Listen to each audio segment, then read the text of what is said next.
ओम स्वामी समर्थाय नमः। अवधूत चिंतन श्री गुरुदेव दत्त। श्री स्वामी समर्थ। स्वामी भक्तांनो, स्वामी गुरु माऊलीचे असेच प्रेमळ संदेश प्राप्त करण्यासाठी आपल्या चॅनलला नक्की सबस्क्राईब करा आणि बाजूला असलेली घंटी नक्कीच दाबा। स्वामी भक्तांनो, स्वामींचे आपल्यावर खूप उपकार आहेत, आपल्याला त्यांचे धन्यवाद मानले पाहिजे। आणि स्वामी आज तुमच्यावर सर्व कृपा बरसणार आहेत आणि स्वामी तुम्हाला मोलाचा संदेश सांगण्यासाठी आले आहेत। त्यामुळे हा संदेश नक्कीच ऐका। आणि स्वामींची लीला सुरू झाली आहे आणि स्वामी लवकरच तुम्हाला चमत्कार दाखवतील आणि तुमच्यावरचे मोठे संकट लवकरच निवारण्यात येणार आहे। आणि तुमच्यासाठी मोठी चांगली गोड बातमी स्वामी घेऊन आले आहेत। त्यामुळे हा संदेश अजिबात नाकारू नका। स्वामींकडे प्रार्थना करा। थोर उपकार तुमचे श्री स्वामी समर्था, आधार तुझा श्री स्वामी समर्था। तू दाता, तू विधाता, तू कारण, तू करता, तू माता, तूच पिता, तू बंधू, तूच सखा। आम्हावरी राहू दे स्वामी राया, तुझी दया हीच विनंती तुझ्या चरणी। स्वामी समर्था, श्री स्वामी समर्थ। जय जय स्वामी समर्थ। आपण आपलं काम हे नेहमी वाहत्या पाण्यासारखं करत राहिलं पाहिजे। त्यात प्रामाणिकपणा असेल तर त्या वाहत्या पाण्यामुळे जो काही वाईटाचा कचरा असेल तो आपोआपच किनाऱ्याला लागत असतो। स्वामी भक्तांनो, जर हा व्हिडिओ तुम्हाला आवडत असेल तर व्हिडिओला लाईक करा आणि कमेंटमध्ये श्री स्वामी समर्थ, जय जय स्वामी समर्थ नक्कीच लिहा। कधी कधी आयुष्यामध्ये खूप दुःख, यातना सहन कराव्या लागतात। असं वाटतं की खरंच देव आहे का, इथपर्यंत शंका येतात। पण खरं तर हीच वेळ आपल्या परीक्षेची असते। विश्वास ठेवा, इथूनच स्वामी लीला सुरू होते, इथूनच खेळ सुरू होतो। फक्त विश्वास तुटू देऊ नका। आई बाळाला हवेत भिरकवते, काही क्षण ते हवेतही असतं, पण ते हसत असतं, कारण त्याचा विश्वास असतो कोणी आहे जे आपल्याला पडू नाही देणार। तोच विश्वास तुमचा स्वामींवर हवा। कधी कधी वाटतं हे कसं होईल, हे शक्य आहे का, पण लक्षात ठेवा की तुम्ही तुमच्या बुद्धीच्या कुवतीवर शक्य आणि अशक्य ठरवता, पण स्वामींना या जगात अशक्य असे काहीच नाही। स्वामी तेच देतात जे तुमच्यासाठी योग्य आहे। फक्त तुमचा त्यांच्यावर पूर्णपणे विश्वास असला पाहिजे आणि तो विश्वास असला की सर्व काही या जगामध्ये शक्य होणार आहे। विश्वासावर दुनिया कायम आहे असं म्हणतात, त्यामुळे विश्वास तर तुम्हाला ठेवावाच लागेल। स्वामी भक्तांनो, जो संपत्ती बाळगतो पण तिचा उपभोग घेत नाही त्याची गत सोने पाठीवरून वाहून नेणाऱ्या गाढवासारखी असते। म्हणून तुम्ही तुमच्या जवळ असलेला पैसा तुम्ही उपयोगात घ्यायला शिका। नशिबात नाही म्हणून आयुष्यभर दुखी राहण्यापेक्षा समाधानी कसं राहता येईल हे ज्याला कळलं ना, तो खरं आयुष्य जगायला शिकला आणि तोच खरं आयुष्य जगतही असतो। म्हणून स्वामी म्हणतात, ज्या लोकांसाठी तुम्ही महत्त्वाचे नाहीत त्या लोकांपासून पुढे निघून जा। तिथे थांबून त्यांच्या आणि स्वतःच्या सुखाला दुःखाचे रूप तुम्ही कधीच देऊ नका। माणसं जोडताना एक लक्षात असू द्या, सर्व झाडांनी फळं दिलेच पाहिजे असं नाही, तर काही झाड सावलीसाठी राखून ठेवावी लागतात आणि ती झाडं तुम्ही नक्कीच राखून ठेवा। हे तुम्हाला याचा अर्थ समजून घ्यावा लागेल। कोणालाही न दुखवता जगणे याच्या इतके अतिसुंदर कर्म या जगात कोणतेच नाही आणि असे जर कर्म तुम्हाला करायचे आहेत, एवढा संयम ठेवायला शिकवा स्वामी की कितीही वाईट झालं तरी वाईट वाटलं नाही पाहिजे आणि स्वामी तुम्हाला ते शिकवतीलही। फक्त स्वामींवर विश्वास ठेवा। अद्भुत आहे तुमची माया, सदैव राहो तुमची छत्रछाया। अक्कलकोटी आहे तुमचा निवास, तुमच्या कृपेने सुखी होतो जीवन प्रवास। आणि आपला जीवन प्रवास खरंच स्वामींच्या कृपेने सुखरूप आणि चांगला होत असतो। म्हणून स्वामी आपल्या पाठीशी कायम असतात आणि स्वामी आपल्याला कोणत्या ना कोणत्या रूपात येऊन मदत देखील करत असतात। म्हणून कठीण आणि महान प्रसंगांना तोंड देता येईल असे गुण ज्या माणसाजवळ असतात तो मनुष्य महान होत असतो। आणि जे दुसऱ्यांसाठी जगतात ना तेच खऱ्या अर्थाने जिवंत असतात। बाकीचे जिवंत असूनही मेल्यासारखे मात्र असतात। आणि आळस हा माणसाचा प्रत्येक चांगल्या कामाच्या आड येणारा प्रबळ शत्रू आहे। म्हणून आळस तुम्हाला कधी येऊ देऊ नका। जर तुम्ही गरज नसलेल्या गोष्टी विकत घेत असाल ना तर लवकरच तुमच्यावर गरजेच्या गोष्टी विकण्याची वेळ येणार आहे। म्हणून वस्तू घेताना सुद्धा तुम्ही विचार केला पाहिजे। आणि जे आज तुम्ही वागताय ते उद्या तुमच्या सोबतही वागलं जाईल। जो त्रास आज तुम्ही दुसऱ्याला देताय तोच त्रास उद्या तुमच्या वाट्यालाही येईल। विषय कर्माचा आहे, तिथे धर्म सुद्धा हजर असतो हे मात्र निश्चित. म्हणून स्वामींवर विश्वास ठेवा. सर्व काही तुमच्या जीवनातून अडचणी दूर होऊन जातील. आयुष्य तुमचं आहे, संघर्ष तुम्हालाच करायचा आहे. बाकीचे फक्त मजा बघणार. तुम्ही फक्त आपल्या कामाशी काम ठेवा आणि आपलं काम निस्वार्थ मनाने करत राहा. जीवनात इतके व्यस्त राहा की पश्चाताप, भीती, दुःख आणि द्वेषासाठी वेळच मिळाला नाही पाहिजे. कारण जीवनात नेहमी रिकामा माणूसच सर्वात जास्त दुःखी असतो आणि त्याला त्रासही तेवढाच होत असतो. म्हणून जेवढी वाट तू पाहिलेली आहेस, वेळ आली की तुला इतके मिळणार की तू सांभाळू शकणार नाहीस. पण तोपर्यंत थोडा धीर धर आणि थोडा धीर धरल्याने सर्व काही शक्य होते. म्हणून श्रीमंतीच्या यादीत नाव नाही आलं ना तरी चालेल, पण माणुसकीच्या यादीत आपलं नाव पहिल्या स्थानी झळकलेच पाहिजे. आणि ते झळकण्यासाठी आपल्याला लागेल तितके प्रयत्न आपण नक्कीच करावे. आयुष्यात खूप दूरवर पाहण्याच्या नादात चांगल्या गोष्टी अगदी जवळून आपल्या निघून जातात. त्यामुळे जे तुमच्या जवळ आहे तेच प्रेमाने तुम्ही सांभाळा. मग ती वस्तू असो किंवा आपली माणसं असोत, ती फक्त तुम्ही चांगल्या प्रकारे सांभाळली तर तीच माणसं तुम्हाला जीवनात पुढे जपतात आणि तीच माणसं तुमचा पुढे सांभाळही करतात. म्हणून कधी कधी शांत राहणं हेच सगळ्यात मोठं उत्तर असतं. कारण अयोग्य शब्द कर्मात अडथळे आणतात आणि मग तुमचे कर्म हे पूर्णपणे बिघडत असतात. आपल्यासाठी एखादी व्यक्ती खरंच तळमळ करत असेल तर आपण भाग्यवान आहोत. कारण आजकालच्या दुनियेत सगळी नाती तर स्वार्थासाठीच तर जोडली जात आहेत आणि आपल्या तळमळ करणारी व्यक्ती या जन्मामध्ये आणि या जगामध्ये सापडणं मुश्किल आहे. मित्रांनो, विश्वास आणि आशीर्वाद डोळ्यांनी दिसत नाही, मात्र अशक्य गोष्टीलाही ते शक्य करतात. आणि माणसाचा जन्म हा प्रत्येक घरात होतो, परंतु माणुसकी ठराविक ठिकाणीच जन्म घेते व माणुसकी जिथे जन्म घेते तिथे परमेश्वराचे वास्तव हे पूर्णपणे असतेच. म्हणून एक लक्षात घ्या, समोरच्याशी कसे वागावे हे ज्या लोकांना समजत नाही अशा माणसासमोर गप्प राहिलेलेच बरे असते. कारण अशा माणसामुळे आपले विचार पूर्णपणे खराब होऊन जात असतात. आणि माणसाने एकदम सुखाने आयुष्य जगावं. काल आपल्याबरोबर काय घडलं याचा विचार करण्यापेक्षा उद्या आपल्याला काय घडवायचं आहे याचा विचार करा. कारण आपण फक्त गेलेले दिवस मोजण्यासाठी नाही तर उरलेले दिवस आनंदाने घालवायला सुद्धा जन्माला आलो आहे. आणि जोपर्यंत सर्व काही ठीक चालू आहे तोपर्यंत देवाला दुरूनच हात जोडतात आणि थोडंसं कमी पडायला लागलं की देवळात जाऊन नारळ फोडत असतात. असं कधीही करू नका. देवाचं दर्शन घ्या आणि देवाचं दर्शन घेतल्यावर सर्व काही चांगलंच होतं. सत्य काय आणि असत्य काय याची खात्री झाल्याशिवाय कुठल्याही गोष्टीवर विश्वास ठेवू नका. केवळ खूप मोठा समूह एखाद्या मताचा पुरस्कार करतो म्हणून कोणतेही मत वा सिद्धांत स्वीकारू नका. त्यावर पूर्ण अभ्यास करा आणि मगच तुम्ही निर्णय घ्या. आणि कोणतीही गोष्ट अभ्यास केल्याशिवाय तुम्ही निर्णय घ्यायचा नाही. आणि लोकांची कदर करायला शिका. ना आयुष्य परत येतं ना आयुष्यातील माणसं. म्हणून माणसं जपली तर तीच माणसं आपल्याला पुढे जाऊन जपतील. म्हणून बाहेर पडल्याशिवाय जग कळत नाही. मीपणा सोडल्याशिवाय माणसं कधीच उडत नाही. आणि कुणासाठी धावून गेल्याशिवाय माणुसकी उजळत नाही. कष्ट केल्याशिवाय सुखही मिळत नाही. आणि चांगले विचार असल्याशिवाय आयुष्यही माणसाचे घडत नाही. म्हणून हा जन्म पुन्हा नाही, ही नातीही पुन्हा नाहीत. म्हणूनच जर कोणी तोडणारे असतील तर तुम्ही जोडणारे व्हा. कोणी रुसणारे असतील तर तुम्ही मनवणारे व्हा. आणि कोणाच्या आयुष्यात तुम्ही गेलात तर त्यांच्या आयुष्यात सौंदर्य तुम्ही व्हा. मग तुम्हाला सर्व काही शक्य होईल. म्हणून माणूस कधीही आपण समोरच्याशी कसं वागलो ते पाहत नाही, पण समोरचा आपल्याशी कसं वागत आहे ते नेहमी तो पाहत असतो. आणि त्याचं स्वतःकडे कधी लक्ष नसतं. म्हणून आपण पहिले स्वतःकडे बघायचं, नंतर आपण आपल्यावरूनच जग ओळखायचं असतं. तुम्ही दानशूर जरी झाला असला ना तरी चुकीच्या मार्गाने धन कमावले तर त्याचे फळ भोगावेच लागेल. आणि म्हणून तुम्ही चुकीच्या मार्गाने कधीच धन कमवू नका.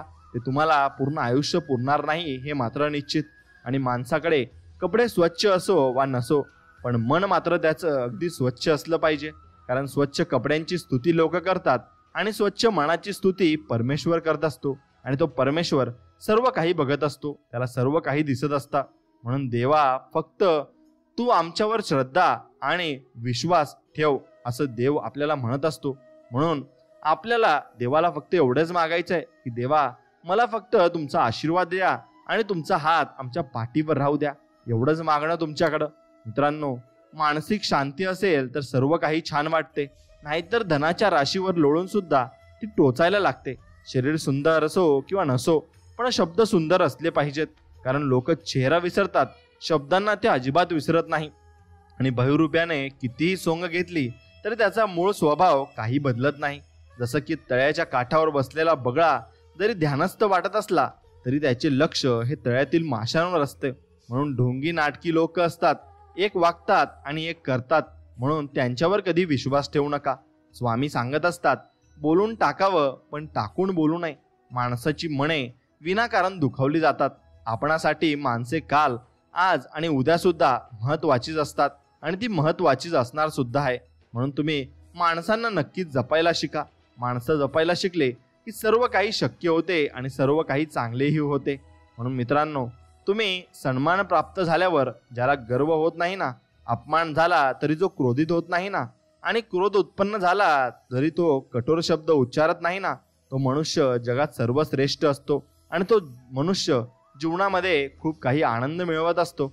म्हणून अजून काही दिवस सहन करा, फक्त हार मानू नका. वेळ वाईट आहे, फक्त थोडे प्रॉब्लेम येतील, दुःख तुमच्या वाट्याला येतील, पण सगळ्यांसोबत हे होतच राहतं. संयम बाळगा. काही वेळा सर्वात चांगल्या गोष्टी मिळवण्यासाठी सर्वात वाईट परिस्थितीतून आपल्याला जावे लागत असते, कारण हेच तर आयुष्य आहे ना. जे होईल ना ते होईल आणि टेन्शन घेऊन तरी काय होणार आहे. आपण आज आहोत तर उद्या नाही.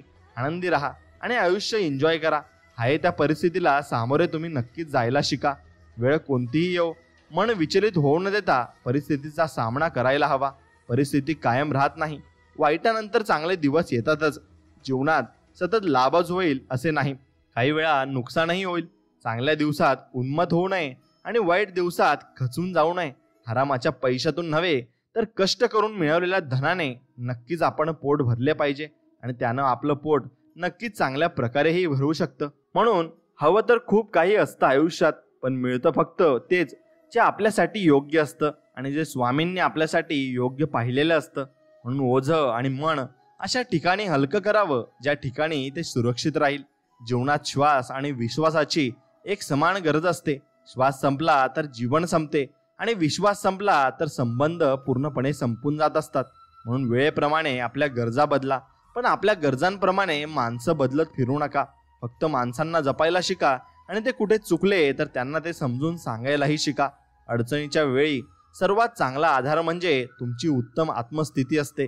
उपासना व नामस्मरण जी तुमच्या कानात हळूच सांगत असते, सगळं उत्तम होईल, फक्त तुम्ही स्वामींवर विश्वास ठेवा. आणि जो व्यक्ती मनापासून स्वामींवर विश्वास ठेवतो तो चांगलंच मार्गात करत असतो. आणि आपल्या जीवनात प्रत्येक व्यक्ती आनंद आणि आशीर्वाद घेऊन येत नाही, तर बरेच लोक आपल्याला कटू अनुभव देऊन जातात.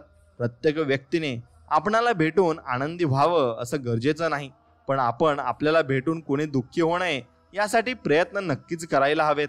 आणि चांगले कर्म, चांगले विचार जर तुमच्या मनात असतील तर तुम्ही मंदिरात नाही गेलात ना तरी चालतं, पण तुमच्या हृदयातल्या मंदिरात जर अंधार असेल ना तर तुम्ही जगाच्या कुठल्याही मंदिरात कितीही दिवे लावलेत तरी त्याचा काहीही उपयोग तुम्हाला होणार नाही. आणि आयुष्यात आपण किती खरे आणि किती खोटे आहोत हे फक्त दोघांनाच माहिती असते, एक परमात्मा आणि दुसरा फक्त आपला अंतरात्मा. त्यामुळे आपल्यातील दोन गोष्टी कधीच संपू देऊ नका. एक मनाचं बालपण आणि दोन म्हणजे अंतरंगातील देवपण. आणि त्या अंतरंगातील आपलं देवपण आणि निरागस मन आपण त्याचप्रमाणे चांगल्या पद्धतीने जपायचं आहे. आणि ते चांगल्या पद्धतीने जपलं की आपल्याला देव चांगलंच देणार आहे आणि आपल्याला सर्व काही चांगलंच होणार सुद्धा आहे. म्हणून आयुष्यात खूप कष्ट, संकट तर येतच असतात. स्वामी परीक्षा घेतात, अक्षरशः नकोसं वाटतं, पण स्वामी सेवेकरांना, भक्तांना एवढं खंबीर बनवतात ना की भविष्यात कितीही मोठा प्रसंग आला तरी तो व्यक्ती त्यातून अलगद बाहेर निघतो आणि सर्व दुनिया अचंबित होते. ही स्वामींची कृपा आहे आणि हे आपण समजून घ्यायला हवं.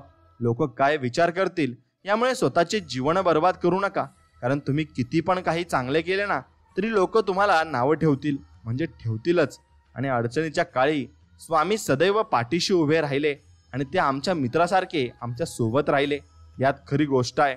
आणि जीवनात स्वतःला न पटणाऱ्या गोष्टी स्पष्टपणे जो नाकारतो त्याला कधीच पश्चाताप करण्याची वेळ आयुष्यात कधी येत नाही. आणि आयुष्यातल्या नकारात्मक आणि वाईट गोष्टी आपण एक एक करून काढून टाकायला सुरुवात केली की आपोआप आयुष्यात चांगल्या गोष्टींसाठी जागा तयार होत असते आणि चांगल्या गोष्टी आपल्यासाठी घडत असतात. म्हणून कोणाकडे काय आहे आणि माझ्याकडे काय नाही याचा विचार मी कधीच करत नाही, कारण देवानं जे दिलं आहे ते पण कोणापेक्षा कमी नाही. आणि देवाने मला चांगलंच ठेवलं आणि आत्तापर्यंत सांभाळलं, त्यासाठी देवाचे मनापासून आभार आणि मनापासून धन्यवाद. तुमचं अपमान करणाऱ्यांना उत्तर देत बसू नका. स्वतः प्रामाणिकपणे मेहनत करा, कारण तुमचं यश अपमान करणाऱ्यांनाही तुमचा सन्मान करायला भाग पाडतं आणि ते नक्कीच तुमच्यासाठी उभं असतं. म्हणून आयुष्याचा काही भरोसा नाही. जो तुमच्याशी हसतोय, तुम्हाला आनंदी करतोय, तो तुम्हाला कधी सोडून जाईल माहिती नाही. म्हणून कोणावर नाराज होऊ नका. कोणास ठाऊक कोणाची सोबत किती काळ टिकेल आणि कशासाठी टिकेल. म्हणून जास्त विचार करत बसू नका. त्याने मानसिक आजार होतो. उलट जे वाट्याला येईल त्याच्याशी 2 हात करायची तयारी ठेवा. देव सुद्धा तुमची परीक्षा घेईल, पण सुख आणि समाधान नक्कीच देऊन जाईल. म्हणून एक सुंदर व्यक्ती म्हणून जगण्यापेक्षा एक सुंदर व्यक्तिमत्व म्हणून जगा. कारण शरीराची सुंदरता कधी ना कधी संपते, पण सुंदर व्यक्तिमत्व कायम जिवंत राहते आणि शेवटपर्यंत राहते. म्हणून तुम्हाला वाईट अनुभव आला म्हणून लगेच स्वप्नांचा पाठलाग करणं सोडू नका. तुम्ही जिंकण्यासाठी जन्माला आलात. वाईट दिवसांना जिंकू देऊ नका, एवढं निश्चित. आणि योग्य वेळी तुला योग्य गोष्ट मी देईलच. पण प्रत्येक वेळी जर इकडे येताना अपेक्षेचे गाठोडे सोबत घेऊन येशील तर पदरी फक्त निराशाच पडेल, हे मात्र निश्चित आहे. आणि स्वामी सांगतात, आशा सोडायची नसते, निराश कधी व्हायचं नसतं, अमृत मिळतं नाही म्हणून विष कधी प्यायचं नसतं, एवढं मात्र निश्चित. आणि मरणाऱ्याला रडणारे 1000 मिळतील, पण जो जिवंत आहे त्याला समजावणारं एकही सापडणार नाही. म्हणून जो व्यक्ती तुम्हाला जिवंतपणे नक्की समजावत आहे आणि तुम्हाला मदत करत आहे त्याची कदर नक्कीच तुम्ही आयुष्यभर करायला हवे. स्वामी सांगतात, तुझ्या मनासारखे घडत नाही म्हणून चिंता करू नकोस बाळा. कधी कधी तुझे निर्णय चुकतात, पण माझे नाही. भिवू नकोस, मी तुझ्या पाठीशी खंबीरपणे उभा आहे आणि खंबीरपणे उभा सुद्धा राहील. फक्त तू भिवू नकोस. स्वामी सांगतात, दुनियेत हजारो नाती जोडा, पण एक नातं असं जोडा की जेव्हा ते 1000 तुमच्या विरोधात जातील तेव्हा ते एक असलेलं नातं तुमच्या सोबत शेवटपर्यंत असेल आणि शेवटपर्यंत तुमच्या सोबत ते टिकत. म्हणून आपण म्हणतो की परिस्थितीमुळे काही करता आले नाही. खरं तर ती परिस्थितीच असते जी काहीतरी करायला आपल्याला भाग पाडत असते. म्हणून मित्रांनो, स्मरण करता समोर उभा राहतो तो आहे दत्त. जो संकट तुमच्यापर्यंत पोहोचण्या अगोदर जो आपल्या मदतीला धावून येतात ते म्हणजे आपले स्वामी महाराज. जो आपल्या भक्तांचे अनंत अपराध आपल्या झोळीत घेतात ते म्हणजे आपले स्वामी महाराज. म्हणून स्वामी महाराज आपल्यासाठी सर्वस्व आहे आणि आपल्याला स्वामींशी एकनिष्ठ राहायचे आहे, एवढंच फक्त स्वामी महाराज म्हणत आहेत. स्वामी महाराजांकडे प्रार्थना करा, हे परब्रह्म श्री स्वामी समर्थ महाराज, आपण माझे गुरु सद्गुरू परमगुरु आहात. आपण माझा योग्य सांभाळ करावा व योग्य मार्गदर्शन करावे व माझे गुरुपद तुम्ही स्वीकारावे, एवढेच तुमच्या चरणी प्रार्थना. स्वामी म्हणतात, विश्वासाशिवाय भक्ती होत नाही, भक्तीशिवाय भगवान प्रसन्न होत नाही व भगवंताच्या कृपेशिवाय जीवनात शांती कधीच निर्माण होणार नाही. म्हणून इतरांना सुख देण्याचा प्रयत्न केलात तर सुख तुमच्या घरी पाणी भरेल. याच्या उलट दुसऱ्यांना दुःख देत राहिलात तर तेच दुःख तुमच्या डोळ्यातून नक्कीच पाणी काढेल. म्हणून त्याचा हिशोब तुम्ही नक्कीच ठेवायचा आहे. आणि तुमच्याकडे वेळ आहे असा जेव्हा तुम्ही विचार करता तीच तुमच्यासाठी सर्वात मोठी अडचण आहे. कारण वेळ कधी कोणावर कशी येईल हे कधीच सांगता येत नाही. त्यामुळे जी वेळ आहे त्याचा वास्तविक आणि व्यवस्थित उपयोग करून घ्यायला शिका. जो व्यक्ती व्यवस्थित त्याचा उपयोग करून घेईल तो जीवनामध्ये भरपूर पुढे जाईल आणि भरपूर नक्कीच प्रगती करेल. म्हणून दया, क्षमा व शांती या वृत्ती जेथे आहे तेथे देवाची वस्ती असून अशा घरी देव धावत जाऊन वास्तव्य करत असतो. आणि कीर्तन करणाऱ्यांकडे देव धावत जातो आणि देवाचे भक्त नाव घेतले तरी त्याची पूजा होत असते. म्हणून फक्त देवाचं नाव जरी घेतलं तरी तुम्ही देवाची पूजा करू शकतात आणि देवाला सर्व काही आपण अर्पण करू शकतो. म्हणून फक्त देवाची पूजा करा आणि सर्व काही तुमचं सार्थक होऊन जाईल. आपली बाग सजवताना दुसऱ्याची फुले विस्कटणार नाहीत ना, याची काळजी तुम्ही स्वतः घ्यायला हवी. म्हणून दुसऱ्यांचं कधीही नुकसान होऊ देऊ नये. आपल्या फायद्यासाठी सहज मिळून जाईल इतकं सोपं काहीच जीवनात नसतं. जेव्हा वेळ येईल ना तेव्हा ते नक्की भेटतं, पण त्यावेळी ते विचार न करता स्वीकारता आपल्याला आलं पाहिजे. आयुष्य खूप सुंदर आहे आणि ते भरपूर पद्धतीनं आणखीन सुंदर बनवणं आपल्या स्वतःच्या हातात आहे आणि ते आपण नक्कीच बनवलं पाहिजे. तरच आपण चांगलं जीवन जगू शकतो आणि चांगल्या वाट्याला देखील जाऊ शकतो. म्हणून मित्रांनो, प्रेमात हारलात ना म्हणून स्वतःला दोष देत बसू नका. कदाचित देवाने त्यापेक्षाही चांगली प्रेम करणारी व्यक्ती तुमच्या नशिबात लिहून ठेवली असेल आणि ती तुमच्या नशिबात येणारच असेल. म्हणून इतरांसाठी वेळ नसेल एवढं कधी व्यस्त राहू नका आणि कुणीही गृहीत धरेल एवढे कधी तुम्ही स्वस्त सुद्धा होऊ नका. म्हणून समृद्धी म्हणजे फक्त धन संपत्तीची मोजदाद नव्हे तर ती आपल्या मनाच्या समाधानाची गंती आहे. जो व्यक्ती मनापासून समाधानी आहे तो खरा समृद्ध आहे आणि तोच व्यक्ती खरा हुशार सुद्धा असतो. म्हणून जी गोष्ट स्वतःच्या मनात आहे ती गोष्ट बोलण्याची स्वतःमध्ये हिंमत ठेवा आणि जी गोष्ट दुसऱ्याच्या मनात आहे ती गोष्ट समजून घेण्याची स्वतःमध्ये क्षमता ठेवा. सर्व काही शक्य होईल. आणि मोठ्या मोठ्या शब्दांनी नातं टिकत नसतं, तर छोट्या छोट्या भावना समजून घेता आल्या पाहिजेत. आरशाची किंमत भलेही हिऱ्यापेक्षा कमी असेल, पण लाखभर हिऱ्याचे घातलेले दागिने पाहायचे असतील तर 50 रुपयांचा आरसाच लागतो आणि तो आरसाच तुम्हाला जीवनामध्ये पुढे घेऊन जाईल. म्हणून हाव सोडली की मोह तुमचा संपून जाईल आणि मोह संपला की तुमचे दुःख पूर्णपणे संपून जाईल. आणि आरोग्य ही सर्वात मोठी तुमच्यासाठी देणगी आहे. समाधान ही सर्वात मोठी संपत्ती आहे. निष्ठा हे सर्वात मोठे नाते आहे. म्हणून या गोष्टी तुम्ही जपून ठेवायला हव्या. मित्रांनो, लोकांशी बोलताना शब्द हे काळजीपूर्वक तुम्हाला वापरायला लागतील आणि विचार करून वापरायला लागतील. कारण आपण बोललेल्या शब्दांचा त्यांच्यावर कसा परिणाम होतो, चांगला आणि वाईट हा दोन्ही परिणाम होणार असतो. म्हणून तुम्ही ते लक्षपूर्वक बोलायला हवे. तुम्ही कितीही पुस्तके वाचलीत ना, तरी कितीही चांगले प्रवचन ऐकलेत ना, तरी त्याचा काही उपयोग होणार नाही जोपर्यंत तुम्ही त्याचा जीवनात अवलंब करत नाही. म्हणून त्याचा जीवनात अवलंब करायला शिका, तरच तुम्ही जीवनात सार्थक होणार आहात. आणि देवानं दिलंय त्यातलं थोडंसं इतरांनाही देऊन पाहावं. देव होता नाही आला तरी थोडंसं माणूस होऊन माणसासाठी आपण नक्कीच जगावं. तुमच्या आयुष्यात जे केलं नाही त्याबद्दल पश्चाताप झाला तरी चालेल, पण तुम्ही जे करता त्याविषयी पश्चाताप करावा लागू नये, हे फार महत्त्वाचं आहे. आणि दुःखाचे मूळ कारण हे आसक्ती आहे. तुम्ही कोणाशी तरी खूपच जोडले गेले असता, त्यामुळे तुम्हाला दुःख अधिक होते. आणि म्हणून तुम्ही कुणाच्या भरोशावर पूर्णपणे राहू नका आणि कुणाशी अंतर्मनाने जोडले जाऊ नका. प्रत्येक गोष्टीचा जसा आरंभ असतो त्याचप्रमाणे त्याचा शेवटही असतो. ही गोष्ट तुम्ही नेहमी मनात ठेवली की तुमच्या मनाला नक्की शांतता मिळेल आणि भरपूर काही आराम मिळेल. म्हणून आयुष्य सोपे नसते. चांगले आयुष्य जगताना देखील आपल्या वाट्याला अनेकदा बऱ्यापैकी अपयश येते. अधूनमधून चुका झाल्या तरी काही हरकत नाही. ती चूक का झाली आणि ती चूक होण्यामागे काय कारण होते ते कारण समजून घेऊन ते नाहीसे करणे महत्त्वाचे आहे. आणि ते जो व्यक्ती नाहीसे करू शकतो तो जीवनात नक्कीच प्रगती करू शकतो. आणि तुमच्याबरोबर घडलेल्या वाईट गोष्टींना तुमचे स्वतःचे कर्मच जबाबदार आहे, हे एक दिवस तुमच्या नक्की लक्षात येईल. तुम्ही केलेल्या कर्माची फळच तुम्हाला इथेच भोगावी लागतात आणि ती प्रत्येकालाच भोगावी लागतात. त्यासाठी कुणालाही वेगळा रूल नाही. त्यामुळं स्वामी सांगतात, रागामध्ये हजारो चुकींच्या शब्दांचा वापर करण्यापेक्षा मौन या एका गोष्टीमुळे जीवनात शांती निर्माण होते आणि तुम्ही मौनामध्ये कोणावर रागही करत नाही. म्हणून समोरच्याने कितीही राग केला ना तरी त्याचे हृदय प्रेमाने जिंकायचे सामर्थ्य ठेवा. राग तर प्रत्येक व्यक्ती करतो, पण जो राग असून सुद्धा त्या रागावर आवर घालतो तो जीवनात पुढे सरकत असतो आणि तो जीवनात पुढे जातही असतो. म्हणून जीवनात त्रास त्यांनाच होतो जे सतत जबाबदारी स्वीकारतात. आणि जबाबदारी स्वीकारणारे कधीच हरत नाही. एकतर ते जिंकतात किंवा काहीतरी त्यातून शिकत असतात. म्हणून माणसाच्या आयुष्यात अडचणी कुठे आणि कशा येतील याची कल्पना नसते. त्रास करून घेतला तर आयुष्यात कशाचाही तुम्हाला त्रास होतो आणि साजरा केला ना तर आयुष्याचा प्रत्येक क्षण खास होत असतो आणि तो व्यक्ती भरपूर पुढेही जात असतो. म्हणून लोक तुमच्याशी कसे वागतात ना हे त्यांचे कर्म आहे. तुम्ही त्याच्याशी काही घेणं देणं ठेवू नका, पण तुम्ही त्यांच्याशी कसे वागता ना हे मात्र तुमचे कर्म आहे आणि याच्याशी तुमचं पूर्णपणे घेणं देणं आहे. आणि हे तुम्ही चांगल्याच प्रकारे पार पाडलं पाहिजे. त्यामुळे कोणाशी वागताना चांगलेच वागा. कर्माचे फळ तुम्हाला नक्कीच मिळेल आणि चांगल्या पद्धतीने मिळेल. हजारो माणसे मिळतील आयुष्यात, पण आपल्या हजारो चुकांना क्षमा करणारे आईवडील तुम्हाला कधी परत मिळणार नाही. म्हणून त्या आईवडिलांची नक्कीच तुम्ही काळजी घ्यायला शिका. आणि तुमचा जर विश्वास असेल स्वामी अस्तित्वात आहेत तर ते तुम्हाला सगळीकडे जाणवतील आणि सगळीकडे दिसतील सुद्धा.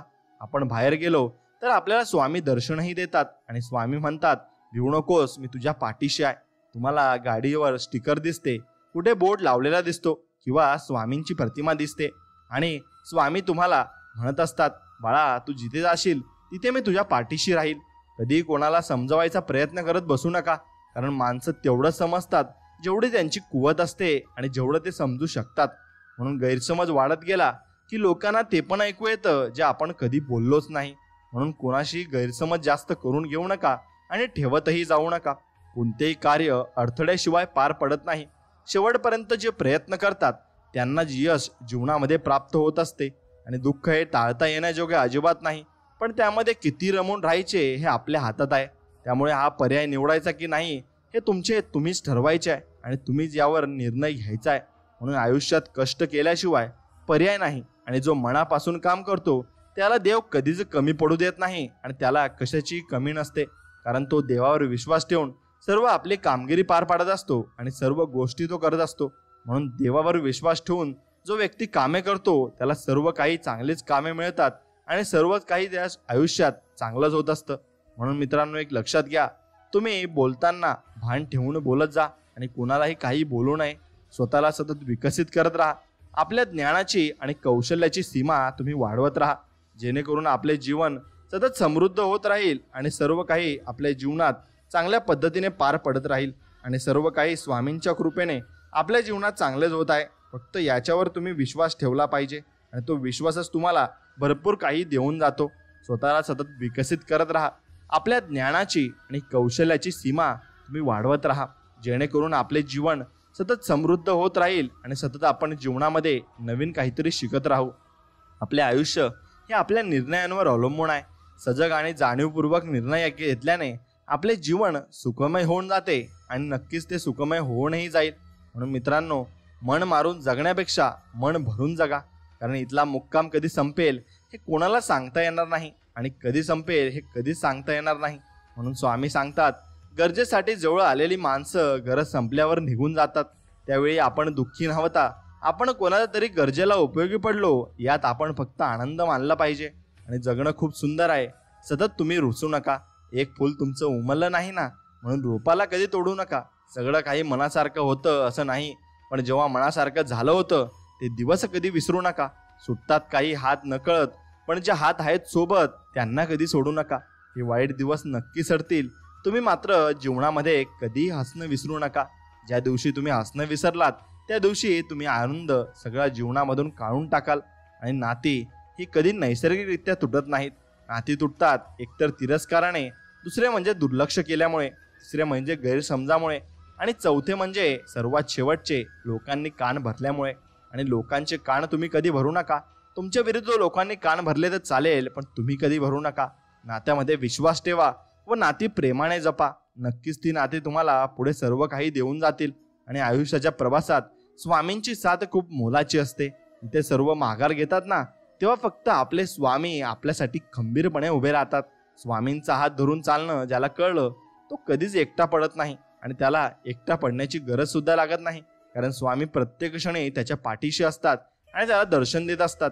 स्वामी त्याला जणू म्हणत असतात की बाळा, तू कुठेही गेला तर सरते शेवटी मी तुझ्या पाठीशी असणार आणि तुझ्याच मागे माझा नक्कीच वास असणार.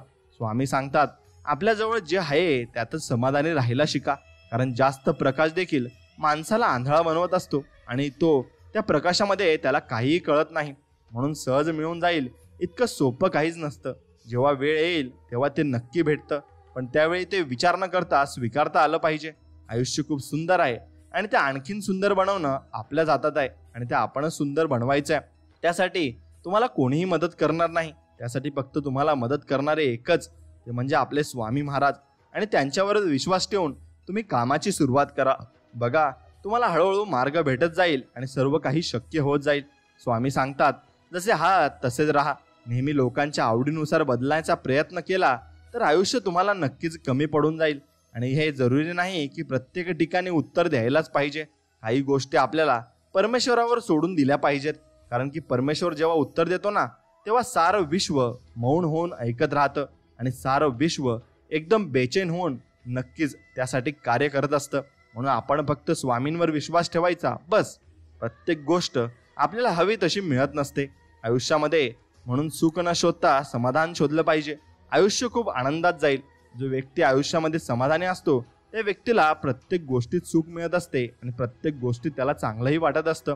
म्हणून स्वामी सांगतात, जे होऊन गेले त्यात अडकू नये किंवा भविष्याची काळजी करू नये, तर वर्तमानात जगले पाहिजे. आनंदाने जगण्याचा हा मार्ग आहे आणि तो मार्गच तुम्ही अवलंबला पाहिजे. जगा इतके की आयुष्य कमी पडेल, हसा इतके की आनंद कमी पडेल.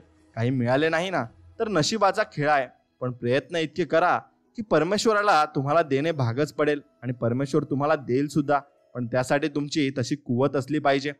म्हणून स्वामी सांगतात, माणसाने विचार करण्यात वेळ वाया घालवण्यापेक्षा प्रयत्न करण्यात घालवावा, कारण विचाराने माणूस खचतो आणि प्रयत्नाने माणूस प्रगती पथावर जात असतो. म्हणून तुम्ही आयुष्यामध्ये प्रयत्न कधी सोडू नका आणि स्वामींवर विश्वास ठेवा. मित्रांनो, हा व्हिडिओ तुम्हाला आवडला असेल तर नक्कीच व्हिडिओला एक लाईक करा आणि कमेंटमध्ये श्री स्वामी समर्थ, जय जय स्वामी समर्थ लिहायला विसरू नका आणि तुमच्या मित्राला हा व्हिडिओ नक्कीच पाठवा. मित्रांनो, जीवनामध्ये आपल्याला यशस्वी व्हायचं असेल तर आपल्याला यशस्वी लोकांच्या सवयी देखील आत्मसात करावे लागतील आणि त्या सवयी आत्मसात केल्या तरच आपण जीवनामध्ये पुढे जाऊ शकतो. म्हणून यशस्वी माणसाच्या सवयी कशा असतात ते आपण नक्कीच बघू आणि त्याने तुम्हाला भरपूर काही शिकायलाही मिळेल. म्हणून नक्कीच ऐका. स्टीवन कोव्ही हा एक जगप्रसिद्ध व्यवस्थापन गुरु आहे. त्याचं यशस्वी माणसांच्या 7 सवयी हे इंग्रजी भाषेतलं पुस्तक जगभरात खूप गाजलं आहे. जगातल्या अनेक व्यक्तींनी, अनेक घटनांनी आणि अनेक क्षेत्रांनी उदाहरण देत लिहिलेल्या या पुस्तकाच्या जगातील 34 भाषांमध्ये भाषांतर झाली. त्यामुळे 25 कोटींच्या वर प्रती विकल्या गेल्या. स्वतः स्टीवन कोव्हींना ध्येय होतं की असं एक पुस्तक लिहावं. त्यासाठी त्यानं खूप माहिती गोळा केली. जगातल्या कित्येक यशस्वी लोकांच्या प्रत्यक्ष भेटी घेतल्या. उद्योजक, कलाकार, खेळाडू, राजकीय व्यक्ती, लेखक, संशोधक अशा सर्व प्रकारच्या लोकांना तो प्रत्यक्ष भेटला.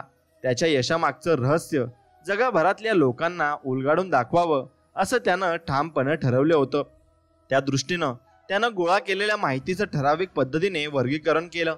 त्यातून सगळ्यांच्या सवयीचा एक समान धागा धरून त्यानं जगातल्या यशस्वी लोकांच्या 7 सवयींबद्दल पुस्तक लिहिलं आणि हे पुस्तक लोकप्रिय झालं. त्याचं कारण या 7 सवयी एकत्रितपणे फार थोड्या लोकांमध्ये असतात. स्टीवन कोव्हीच्या पुस्तकावर भाष्य करताना मार्क कोसेल हा व्यवस्थापन तज्ज्ञ म्हणतो की स्टीवनने निरीक्षण केलेल्या यशस्वी लोकांमध्ये यशस्वी होण्यासाठी आवश्यक असलेल्या 7 सवयींचा संच होता आणि या संचातल्या प्रत्येक सवयीचा दुसऱ्या सवयीशी काही संबंध आहे. मग त्यामुळे ज्या व्यक्तीमध्ये या 7ही सवयी आहेत त्या हमखास यशस्वी होणारच यात संदेह नाही. मला सतत विजयी करतं हे माझे ध्येय असतं आणि तेच ध्येय आपण नक्कीच ठरवायचं आणि त्याच्या मागे फक्त जात राहायचं. परंतु यातल्या एका सवयींचा जरी अभाव असला तरी ध्येय गाठणं दुरापस्त होऊ शकेल. एवढंच नव्हे तर या सर्व सवयी एकाच वेळी असल्या पाहिजेत. शारीरिक व्यायामासारख्या एकानंतर एक सवयी जळून घेण्याचा प्रयत्न करण्यात अर्थ नाही. त्यामुळेच हे पुस्तक पूर्णपणे वाचून झाल्यावर त्यात दिलेल्या सर्व सवयी एकाच वेळी अंगीकारणे अनेक लोक आपलं ध्येय गाठू शकतील. स्टीवन कोव्ही यांच्या यशस्वी माणसांच्या 7 सवयी कोणत्या त्या आता आपण पाहूया. परंतु त्यापूर्वी हे लक्षात घ्या की त्यानेच या सवयीचं स्वतःच्या व्यक्तिगत सवयी, समाजात वावरतानाच्या सवयी आणि स्वतः व समाज यांचा एकत्रित कृत्यांचा प्रतिसादानंतर योग्य ते बदल करण्याच्या सवयी असं वर्गीकरण केलं आहे. म्हणून व्यक्तिगत त्या सवयी आहेत. पहिली म्हणजे कृतिशील असणं. एखादं ध्येय गाठायचं आपण एकदा निश्चित केलं आणि आपण ते नक्की गाठू शकतो असा आत्मविश्वास आला की लगेच कृती करायला सुरुवात केली पाहिजे. कृती ही यशाची पहिली पायरी आहे. जगातल्या प्रत्येक यशस्वी माणसाची सुरुवात वेळच्या वेळी केलेल्या कृतीनं होते. जगातले सर्वसामान्य लोक अनेक आवश्यक कृती नंतर करू, उद्या करू, पाहू नंतर अशा पद्धतीनं लांबणीवर टाकतात. म्हणून कृतीला विलंब न करणं ही ध्येय गाठून यशाचं शिखर गाठणाऱ्या व्यक्तींची पहिली आणि अत्यंत महत्त्वाची सवय असते. कृती पूर्ण करणं या सवयीला Steven Covey end in mind असं म्हणतो. म्हणजे केवळ एखादी कृती सुरू करण्याचं नव्हे तर ती पूर्ण करणं ही सवय यशस्वी माणसांना असते. जगातले बहुतेक लोक अगदी साध्या साध्या कृतीसुद्धा कंटाळण्या किंवा आळशीपणानं अर्ध्यात सोडून देतात. एकाना धड भराभर चिंध्या अशी आपल्याकडे एक म्हण आहे. त्याचा अर्थ असा की प्रत्येक कृती अर्ध्यात सोडून देणं आणि दुसरी कृती करायला घेणं. लोकांना एकाच वेळी खूप काही करायचं असतं पण त्या खूप काहींमध्ये निश्चित असं काही नसतं. त्यामुळे त्या आपली कृती अर्ध्यात सोडून देतात. आपण आपली कृती ध्येय गाठेपर्यंत करत राहणं ही यशस्वी माणसाची सवय असते. तिसरी म्हणजे प्राधान्यक्रम ठरवणं. यशस्वी झालेले लोक विचार न करता कोणतीही कृती कधीही करत नाही. एकदा आपण आपलं ध्येय ठरवलं की ते गाठण्यासाठी करण्याच्या सगळ्या कृतींचा प्राधान्यक्रम ठरवला पाहिजे. प्रथम काय करायचं, नंतर काय करायचं हे निश्चित करून त्यानुसार कृती केली पाहिजे. पत्त्यांचा बंगला बांधताना आधी तळाचा पाया उभा करावा लागतो आणि दहीहंडी फोडताना प्रथम तळाचे सवंगडी उभे करावे लागतात. फुटबॉल खेळताना चेंडू गोलच्या दिशेनं नेण्याची कृती खूप वेळ करावी लागते. शेवटची गोलची किक मारण्यासाठी परिस्थिती निर्माण करावी लागते आणि एखाद्या कृतीचं महत्त्व आणि ती करण्याची तातडी यात फरक करता येणं ही यशस्वी माणसाची सवय असते. आणि प्राधान्यक्रम लावताना कृतीचं महत्त्व लक्षात घेतलं पाहिजे आणि त्यानुसार प्रथम काय करायचं हे नक्कीच ठरवलं पाहिजे. तुमच्या मनाला हवेसे वाटते, बुद्धीला पटते आणि ते मिळवायला शरीर तयार असते, ते तुम्हाला नक्कीच मिळते. जर त्या दिशेने प्रयत्न सुरू केले तर तुम्हाला ते नक्कीच मिळणार आहे. स्टीवन कोव्हीच्या वर्गीकरणानंतर पुढचा टप्पा येतो सामाजिक संबंधामधल्या सवयींचा. त्याला स्टीव्हन्स परस्परावलंबित्व इंटरडिपेंडन्स म्हणतो. अगदी डेल कार्नेगी पासून अनेक लोक या संबंधात मार्गदर्शन करतात. दोघांचा लाभ ही वृत्ती. यशस्वी लोक परस्परावलंबित्व परिस्थितीत दोघांचाही लाभ असं वागतात. याला इंग्रजीत विन विन थिंकिंग असं म्हणतात. तुम्ही माझं हे काम करा, मी तुमचं हे काम करेल, आपल्या दोघांचाही यात फायदा आहे असं वागण्याची सवय अंगी बाळगणं आवश्यक आहे. डेल कार्नेगी असं म्हणतो की तुम्हाला पोळ्यातला मध मिळवायचा असेल तर त्यावर दगड मारू नका. या वाक्यात फार मोठा अर्थ भरलेला आहे. मधमाशीला जेव्हा आपल्या जीवाला धोका आहे असं वाटू लागतं ना, तेव्हा ती तुम्हाला डंक मारते.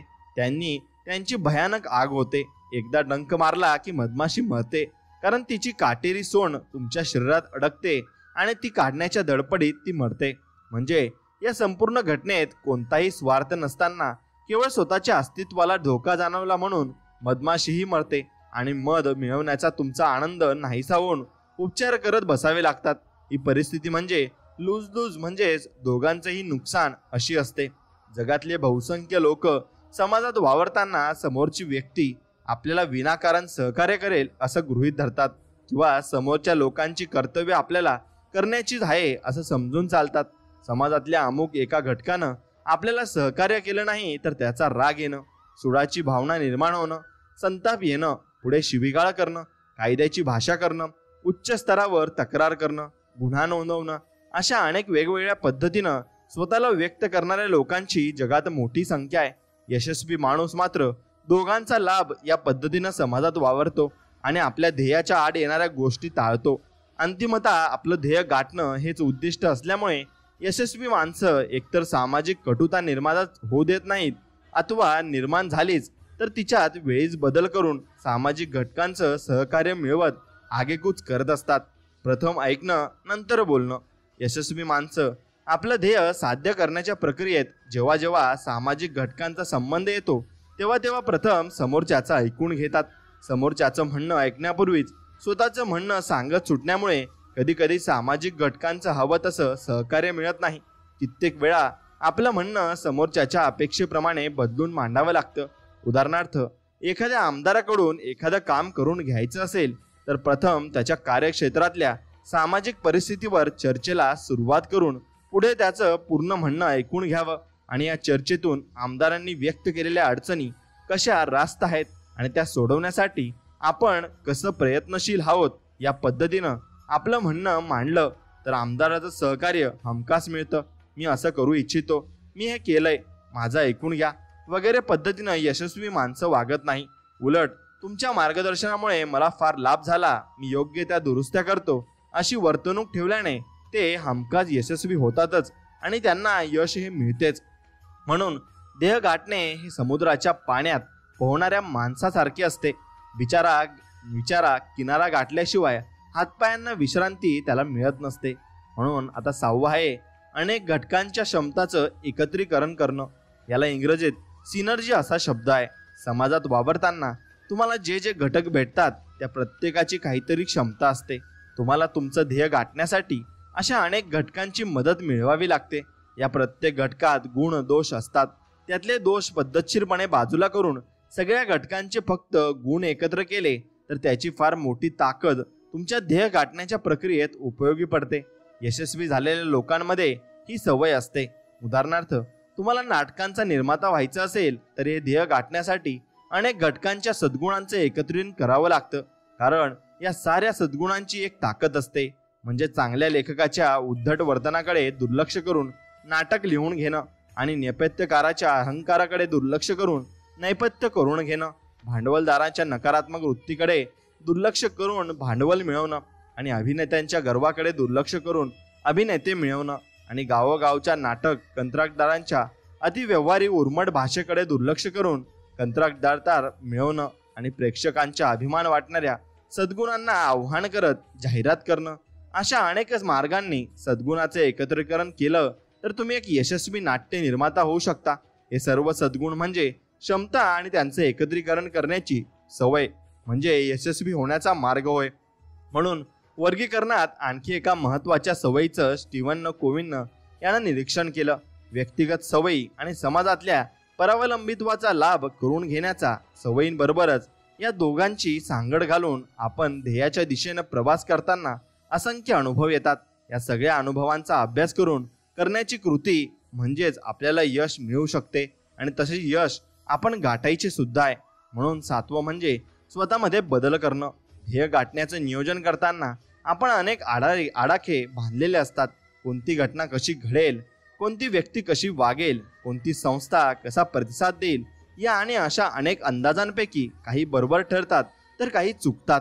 उदाहरणार्थ, आपण अत्यंत चांगलं हॉटेल काढावं, त्यामध्ये परकुटीची स्वच्छता असावी, तेथील पदार्थ बनवणारे कारागीर स्वच्छतेचे सगळे नियम पाळणारे असावेत, आपण खरेदी केलेले धान्य आणि भाजीपाला सर्वोच्च दर्जाचं असावं, आपण हॉटेलात उत्तम तेलाचाच वापर करावा आणि लोकांना स्वच्छ आरोग्यपूर्ण अन्न देणारं आपलं हॉटेल असावं असं ध्येय ठरवलं आणि त्या हॉटेलचे दर थोडे अधिक असले तरी लोक देखील असं आपलं मानलं आणि आजूबाजूच्या टपऱ्यांऐवजी तमाम जनता आपल्यालाच हॉटेलात देईल असा अंदाज आपण बांधला. प्रत्यक्षात पावलं उचलताना मार्केट सर्वेमध्ये असं लक्षात आलं की ज्या परिसरात आपण या हॉटेलचा प्रकल्प करतो आहोत त्या परिसरातल्या लोकांना स्वच्छता, आरोग्य, उच्च दर्जा यांच्याशी काही घेणं देणं नाही. टपरीपेक्षा स्वस्त मिळालं तर आपल्याकडे ग्राहक येतील असा आपला अंदाज साफ चुकला की लोक समाजाला, भोवतालच्या परिस्थितीला खूप शिव्या देत बसतात, दोष देत बसतात आणि आपलं ध्येय विसरून पराभवाच्या कारणांची मीमांसा करत बसतात. त्याऐवजी यशस्वी होणारी माणसं अशा प्रतिसादानंतर योग्य ते बदल करतात. या बदलांमध्ये अनेक गोष्टींचा समावेश असतो.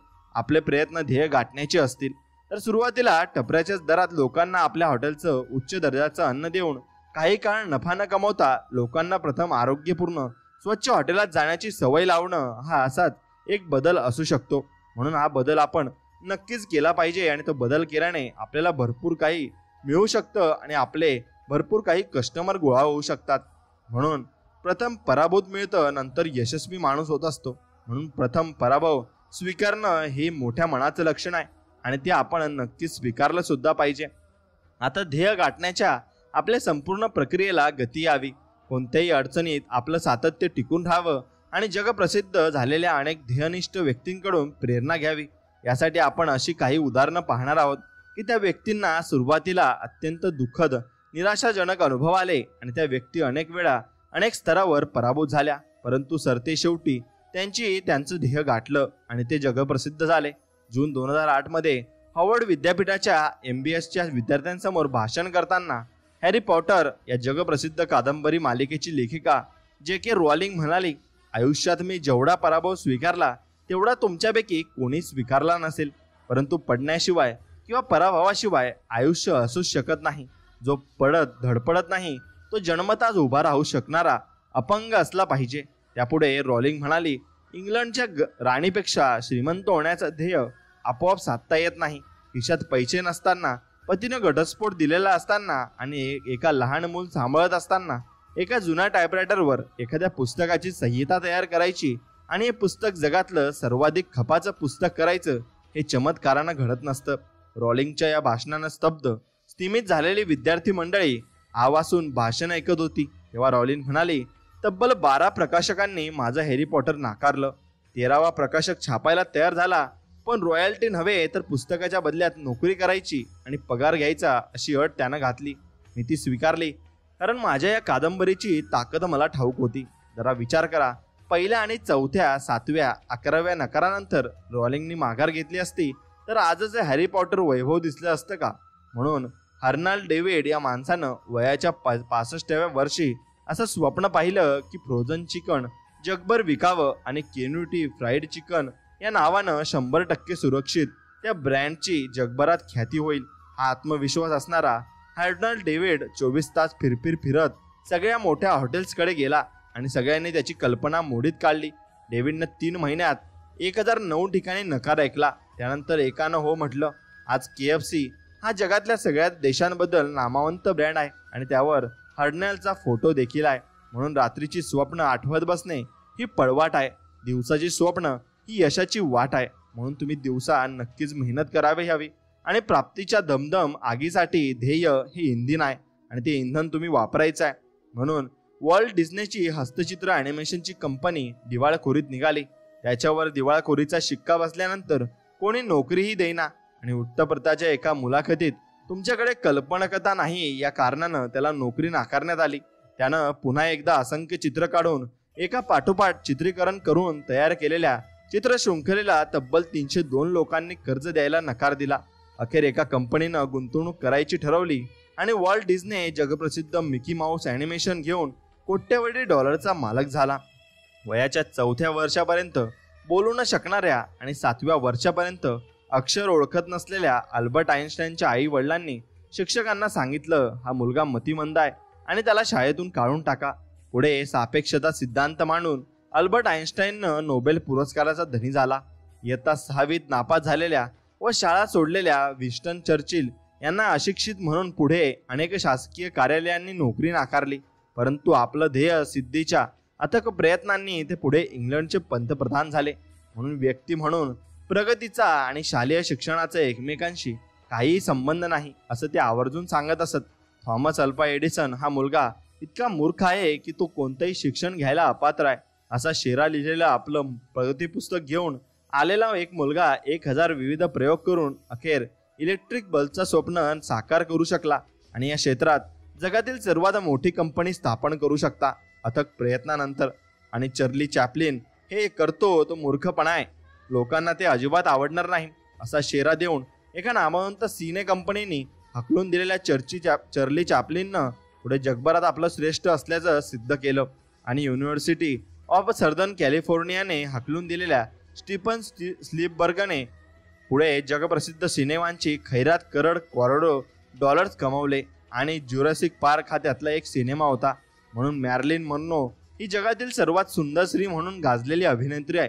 मूळची अमेरिकन, एकेकाळी जगाला वेळ लावणाऱ्या या अभिनेत्रीला कोलंबिया पिक्चरच्या जगप्रसिद्ध चित्रपट निर्मात्या कंपनीने सौंदर्य व बुद्धीचा अभाव हे कारण दाखवून नाकारलं होतं आणि टोयोटा कंपनीत नोकरीचं ध्येय बाळगून ऑटोमोबाईल इंजिनिअरिंग शिक्षण घेतलेल्या सोकिरो होंडा याला टोयोटाने नोकरी नाकारली.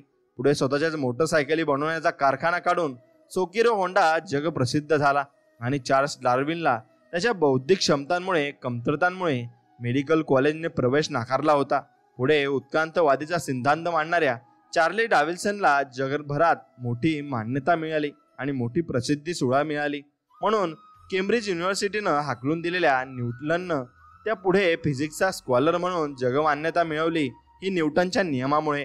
आणि व्हॅक्यूम म्हणजे हवेच्या पोकळीचा वापर करणाऱ्या स्वच्छता यंत्राचा शोध लावण्याचा प्रयत्न सर जेम्स यांना 5126 वेळा पराभव आला आणि 25व्या वर्षी अथक प्रयत्नानंतर त्यांनी जगातल्या सर्वाधिक विकला जाणारा व्हॅक्यूम क्लीनर तयार केला. ब्रँडचं नाव आहे डायसन. म्हणून तुम्ही कधीही हार मानू नका, तुम्हाला यश हे मिळणारच आहे आणि यश मिळण्यासाठी तुम्ही फक्त प्रयत्न केले पाहिजे आणि प्रयत्नांना कष्टाची जोड द्यावी लागते. एवढंच तुम्हाला करायचंय. बाकी सर्व काही देव बघत असतो आणि देव तुम्हाला सर्व काही देणार आहे हे मात्र निश्चित. म्हणून फक्त देवावर विश्वास ठेवा आणि तुमचं काम चालू ठेवा. सर्व काही नीट होईल आणि सर्व काही जगामध्ये तुम्ही प्रसिद्ध व्हाल आणि तुमचं नाव मोठं होईल. हेच स्वामींकडे मी मागू इच्छितो आणि स्वामी तुम्हाला ते देतीलही. फक्त तुम्ही तसा प्रयत्न करायला हवा आणि तशी मेहनत घ्यायला हवी. तशी मेहनत घ्यायला तुम्ही तयार असाल तर सर्व काही तुमच्यासाठी शक्य होणार आहे आणि तुमच्यासाठी सर्व काही शक्य तेव्हाच होईल जेव्हा तुम्ही मनापासून प्रयत्न कराल. जो व्यक्ती मनापासून प्रयत्न करतो तो सर्व काही मिळवू शकतो आणि सर्व काही त्याला मिळणारच आहे हे मात्र निश्चित. म्हणून तुम्ही फक्त यशाकडे बघा आणि यश तुमच्याजवळ येईल हे मात्र निश्चित. म्हणून तुम्ही कशाची चिंता करू नका. चिंता येते कुठून? कधी चिंता केली आहे का? चिंता तर मानव स्वभाव आहे, म्हणून एक किंवा दुसऱ्या स्वरूपात चिंता असतेच. मनुष्याचा स्वभाव असा आहे की स्वतःला कोणी थोबाडीत मारली तर त्याला समोर थोबाडीत मारणार, परंतु जर कोणी समजदार असेल तर तो विचार करेल की मी कायदा हातात घेता कामा नये. पण काही लोक तर कायदा हातात घेतातच. चिंता करणे म्हणजे कायदा हातात घेणे. कायदा हातात घेणे याला गुन्हा म्हणतात. मनुष्य चिंता कशी काय करू शकतो? प्रत्येक भगवंताने सांगितले आहे की कोणीही चिंता करू नका, सर्व जबाबदारी आमच्यावर ठेवा. पण असे बोलणे आणि व्यवहारात आणणे दोन्हीमध्ये बरेच अंतर आहे. मग नाही, मी व्यवहारात सोडायला सांगत नाही, हे तर मी विस्ताराने वर्णन करतोय. अशी काही चिंता सुटत नाही, पण ही चिंता करायची नाही तरी देखील चिंता होतेच सगळ्यांना. तर आता ही चिंता झाल्यावर तुम्ही काय उपाय करता? चिंतेवर औषध नाही ना. जिथे चिंता तिथे अनुभूती कशी होणार? चिंतेपासून मुक्त होण्यासाठी देवाकडे आशीर्वाद मागतो की यातून मी कधी सुटणार, म्हणून देवा करतो. या माध्यमातून आम्ही पुढे जाऊ शकतो.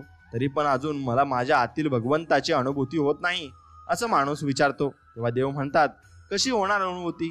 चिंतेत अनुभूती होत नाही. चिंता आणि अनुभूती दोन्ही एकत्र नसतात. चिंता बंद झाल्यावर अनुभूती होते. आणि मग प्रश्नकर्ता विचारतो की चिंता कशा प्रकारे मिटेल? देव म्हणतात, इथे सत्संगात राहिल्याने. कधी सत्संगात आलेलात का?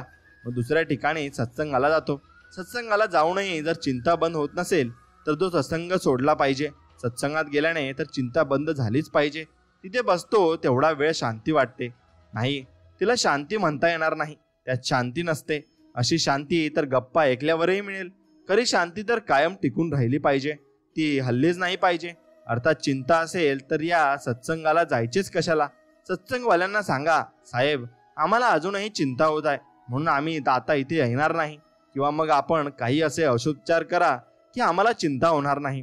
म्हणून तो माणूस म्हणतो, मी ऑफिसला गेलो, घरी आलो तरी पण कुठेही मन लागत नाही. तेव्हा म्हणतात, ऑफिसला तर आपण नोकरीसाठी जातो आणि पगार तर हवा ना. घर गृहस्थी चालवायचे आहे म्हणून घर सोडायचे नाही, नोकरी सुद्धा सोडायची नाही. पण जिथे चिंता मिटत नाही तो सत्संग मात्र सोडला पाहिजे. दुसरा नवीन सत्संग शोधा, तिसरा शोधा. सत्संग अनेक प्रकारचे असतात, परंतु सत्संगाने चिंता केली पाहिजे. आणि तुम्ही दुसऱ्या कुठल्याही सत्संगात गेला नाहीत तरी पण चालेल का? आणि मग तुम्ही दुसरा सत्संग गेलाच पाहिजे.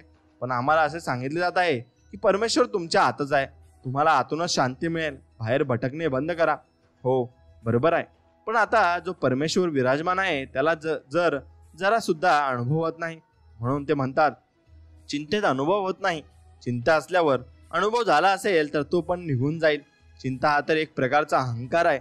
भगवंत सांगतात की तू अहंकार करतोस तर माझ्यापासून दूर हो. ज्याला हे मी चालवतो असा अहंकार आहे तो चिंता करतो ना. ज्याला भगवंतावर अजिबात विश्वास नाही तो चिंता करतो. भगवंतावर तर विश्वास आहे आम्हाला, म्हणून विश्वास असेल तर असेच करणार नाही. तो तर सर्व काही भगवंतावर सोडून पांघरून घेऊन निवांत झोपून राहील. अशी चिंता करत कोण बसणार? म्हणून भगवंतावरच विश्वास ठेवा. भगवंत तुमचे थोडेफार तरी सांभाळत असेल की नाही. म्हणून पोटात जेवण टाकल्यानंतर तुम्ही चिंता करता का? पाचक रस पडला की नाही, पित्त पडले की नाही, याचे रक्त बनणार की नाही, याची नक्कीच पुढं प्रोसेस होणार की नाही, अशी सर्व चिंता करता का? म्हणजे हे आतलेच खूप काही चालवायचे आहे, बाहेर कुठे काही चालवायचे आहे ही की तुम्ही त्यांची चिंता करता. मग परमेश्वराला वाईटच वाटणार ना. अहंकार केला की चिंता होणार. चिंता करणाऱ्या मनुष्याला अहंकारी म्हणतात. एक आठवडाभर सर्व काही भगवंतावर सोडून चिंता करणे बंद करा. मग इथे एखाद्या दिवशी तुम्हाला भगवंताचा साक्षात्कार घडवून देऊ. त्यानंतर नेहमीसाठी चिंता मिटेल. चिंता म्हणजेच प्रकट अग्नी, हे सर्व समजून घेतले पाहिजे. अंगावर लावायचे औषध जर पिऊन टाकले तर काय होईल? हे सर्व लावायचे औषध प्यायले आहेत, नाहीतर काय मनुष्याला चिंता झाली असती? हिंदुस्थानातील मनुष्याला चिंता होऊ शकते का? तुम्हाला चिंतेची हौस आहे? नाही, चिंता शांती हवी आहे. म्हणून चिंतेला तर अग्नी म्हटले आहे. असे होईल नि तसे होईल. मग कधी काळी संस्कारी मनुष्य होण्याचे सद्भाग्य प्राप्त होत असते आणि तेव्हा तर चिंतेत राहिलात तर मनुष्यपण सुद्धा निघून जाईल. ही तर किती मोठी जोखीम आहे. तुम्हाला शांती हवी असेल तर मी तुमची चिंता नेहमीसाठी बंद करीन. चिंता बंद झाली की तेव्हापासून वितराग भगवंताचा मोक्ष मार्ग म्हटला जातो. वितराग भगवंताचे जेव्हा दर्शन घेता तेव्हापासूनच चिंता बंद झाली पाहिजे. पण नीट दर्शनही घेता येत नाही. ते तर ज्ञानी पुरुष शिकवतात की असे दर्शन करा तेव्हा काम होते. या चिंतेत तर आग पेटत राहते. रताळे पाहिले आहे का? रताळे धगधगत्या निखारात भाजल्याप्रमाणे स्थिती होते. म्हणून ज्ञानींच्या कृपेने चिंता मुक्ती.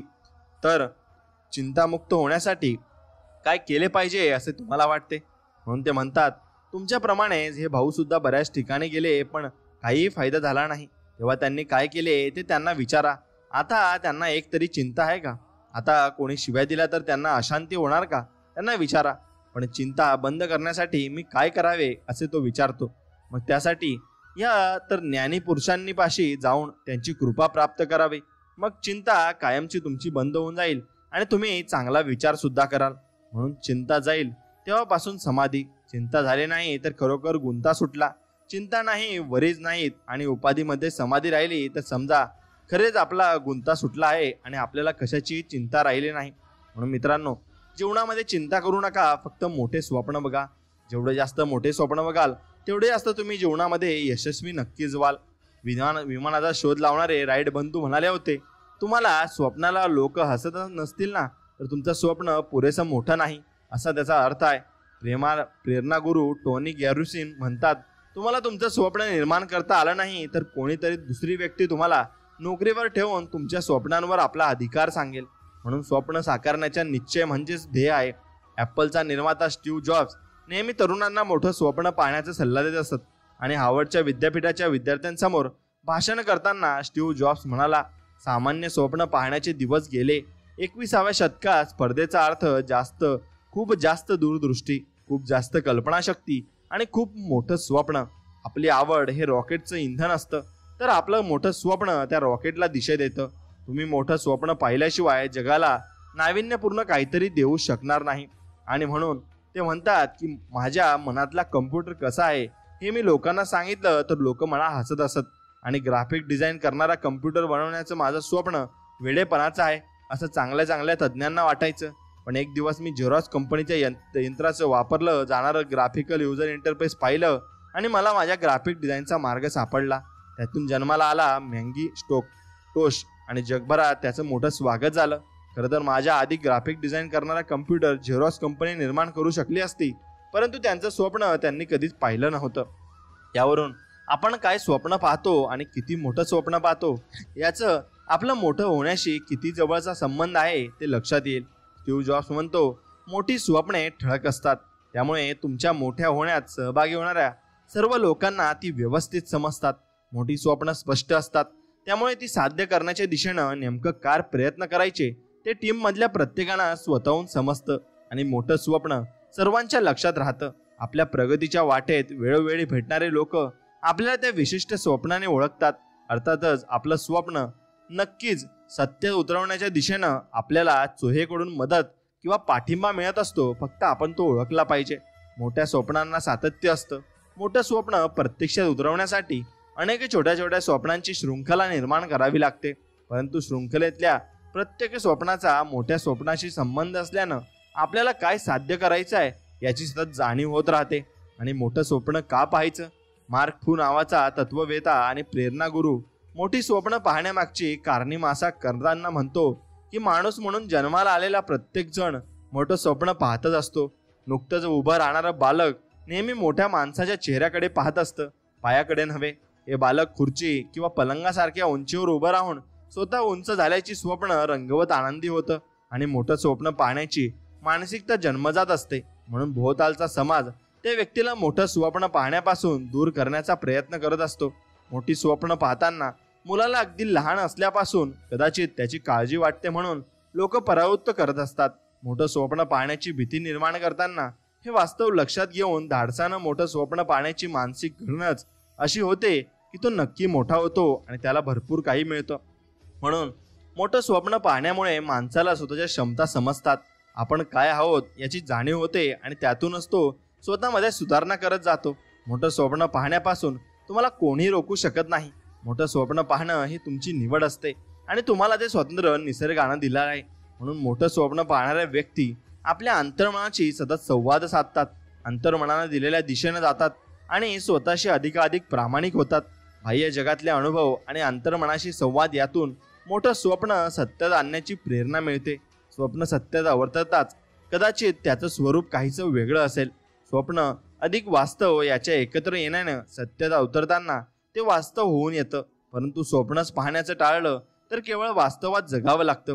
मोठं स्वप्न पाहणारा माणूस नेहमी तडजोडीला तयार असतो, कारण जे घटक स्वप्नात आलेले नाहीत ते सत्यात समोर येतात आणि आपल्या स्वप्नातला एक भाग म्हणून माणूस ते स्वीकारतो आणि मोठं स्वप्न पाहणारा माणूस अजिबात स्वप्न न पाहणाऱ्या माणसापेक्षा अधिक मिळवतो. आपल्या स्वप्नातल्या ध्येयाच्या जवळपास जाण्याचा त्याचा सतत प्रयत्न असतो. मोठं स्वप्न जग बदलून टाकणारं असतं. जगातल्या कोट्यवधी लोकांच्या आयुष्यात सकारात्मक बदल करणारं असतं. लोकांचं जगणं अधिकाधिक चांगलं करणारं असतं. आणि शतानुशतकं अशा अनेक व्यक्तींनी मोठं स्वप्न पाहिलं, ते सत्यात उतरवण्यासाठी जीवाचा आटापिटा केला. त्यातून कित्येक शोध लागले, कित्येक वस्तू निर्माण झाल्या आणि त्यामुळे जगभरातल्या माणसाचं जगणं उत्तमोत्तम होत गेलं. मोठं स्वप्न का पाहायचं याची सगळी कारणं तुम्हालाही मोठं स्वप्न पाहण्याची प्रेरणा नक्कीच देतील. आणि तुम्ही मोठी स्वप्न नक्कीच पाहिली पाहिजे आणि ते स्वप्न साकार करण्यासाठी प्रयत्नही तुम्ही नक्कीच मनापासून केले पाहिजे. तरच तुम्ही मोठी व्यक्ती बनू शकाल. आणि मोठ्या व्यक्ती बनल्यावर तुम्हाला सर्व काही अनुभव चांगले येतील. आणि चांगले अनुभव आल्यावर तुम्हाला स्वामींवर सुद्धा विश्वास होईल. आणि स्वामींवर ज्या व्यक्तीला विश्वास असतो तो व्यक्ती जीवनामध्ये भरपूर काही प्रगती करत असतो आणि भरपूर काही तो मिळवत असतो. फक्त त्याला साथ असते ती स्वामींची. आणि स्वामींनी सर्वांना साथ दिली आहे आणि वेळेवर सर्वांना स्वामी त्यांच्या पाठीशी उभे राहिले आहेत. फक्त स्वामींवर लक्ष ठेवा आणि स्वामींची भक्ती कधी सोडू नका. नामस्मरण आणि भक्तीमध्ये एवढी ताकद आहे की तुम्हाला ती प्रत्येक क्षणाला तुमच्या यशासाठी आठवण करून देत असते.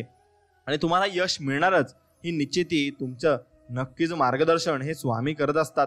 म्हणून स्वामींना तुम्ही नक्कीच भेट द्यायची आणि स्वामींच्या मठात जाऊन स्वामींचं दर्शन घ्यायचं आहे. त्यामुळे तुमच्या जीवनात एक नवीन लहर येईल आणि नवीन बहर येईल. म्हणून तुम्ही फक्त स्वामींवर विश्वास ठेवून नामस्मरण करा, सर्व काही शक्य होणार आहे. मित्रांनो, हा व्हिडिओ जर तुम्हाला मनापासून आवडला असेल तर नक्कीच तुमच्या आवडत्या मित्राला हा व्हिडिओ पाठवा आणि आपल्या व्हिडिओला एक लाईक करून कमेंटमध्ये श्री स्वामी समर्थ नक्कीच लिहा. चला तर मग भेटूया नवीन एक व्हिडिओमध्ये. त्या अगोदर आपल्या चॅनलला सबस्क्राईब करून बाजूला असलेली घंटी नक्कीच दाबा. चला तर मग जय श्रीराम, श्री स्वामी समर्थ, जय जय स्वामी समर्थ. धन्यवाद.